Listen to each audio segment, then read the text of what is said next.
If you're loving this podcast, be sure to check out the full lineup. From news and local politics to sports and true crime. Find your next great listen right now at duluthnewstribune.com/podcasts. That's duluthnewstribune.com/podcasts. Hello, Northlanders. It's Friday, March 24th. I'm Wyatt Buckner with the Duluth News Tribune Minute, presented by Minnesota Power Employees Credit Union. The average MPECU member saves over $785 a year in better rates and lower fees. And with MPECU, every ATM is your ATM. With their free checking program, you get ATM fee reimbursements at any ATM anywhere in the U.S. Check out Minnesota Power Employees Credit Union services online at mpecu.com or visit their offices in downtown Duluth, Arrowhead Road, or Miller Trunk Highway. Now here's a look at today's headlines.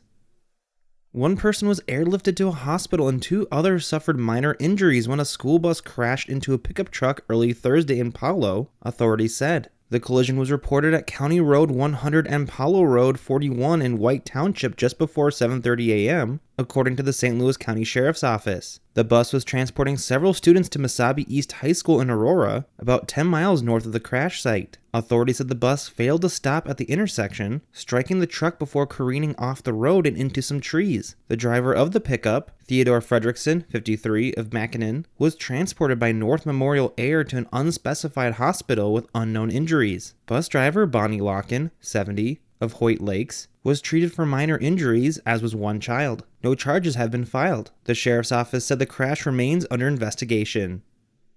Every additional inch of snow on the ground across the Northland is increasing the risk of spring flooding as a near-record snowpack sits waiting for the inevitable melt. The National Weather Service in Duluth on Thursday updated its spring flood outlook to say the risk of floods has again increased in recent weeks as snowfall piles up. Meteorologists warned that if you had issues with spring flooding in the past, it's likely it will occur again this year. Much of the region is now covered by snow equaling 4 to 14 inches of rain. The deepest snowpack, snow still on the ground, remains in the Arrowhead region, especially along higher elevations inland from Lake Superior, where snow is 4 feet deep in some areas. Those areas will be prone to flash flooding as North Shore streams tumble fast into Lake Superior. In other areas, the St. Louis River has a slightly elevated risk of flooding near Duluth, while the St. Croix and Chippewa rivers in Wisconsin are likely to see flooding. The Mississippi River south of Grand Rapids, especially near Aitkin and downstream, has a greatly elevated risk of flooding. The Weather Service says there's a 60% chance of moderate flooding along the St. Louis River near Scanlon, and a 95% chance of moderate flooding along the Mississippi River near Aitkin. Because of lesser snowpack in much of its watershed, the Weather Service says the risk of flooding along the Rainy River system, from the boundary waters west to Lake of the Woods, is only slightly above normal. Much of the water from last year's flood came from areas of Ontario where less snow is on the ground this year. The Weather Service says any flooding will depend on how fast the current blanket of snow melts and whether that melt comes with more water from spring rains. That's what happened last year when a late melt coincided with near-record spring rains, causing flash flooding along the North Shore and long-term flooding along the Rainy River watershed.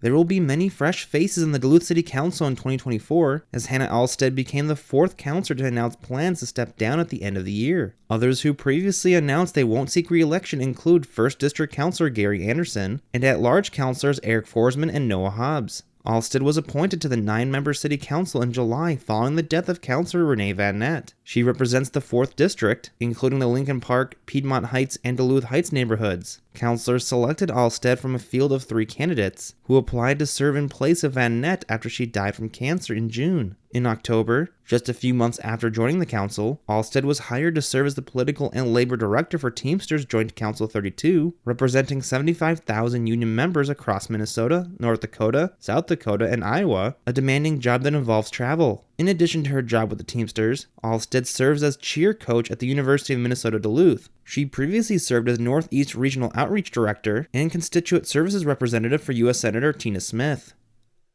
Now here's a look at your forecast, brought by the News Tribune's Northlandia podcast. Happy Friday, Duluth area. Lots of sunshine today and temperatures in the upper 30s. That March sunshine trying to work its way out in some of that snowpack. Winds should be rather light today. Overnight tonight, increasing clouds and temperatures bottoming out in the low 20s to kick off your weekend. Then cloudy skies on Saturday. There is a slight chance of a stray flurry, but overall, most of us staying overcast with a high in the upper 30s. On Sunday, slightly cooler as temperatures tone down into the mid-30s. We'll continue that cooling trend as we head into next week, with temperatures falling into the 20s by Tuesday. I'm Storm Tucker meteorologist Jesse Ritka.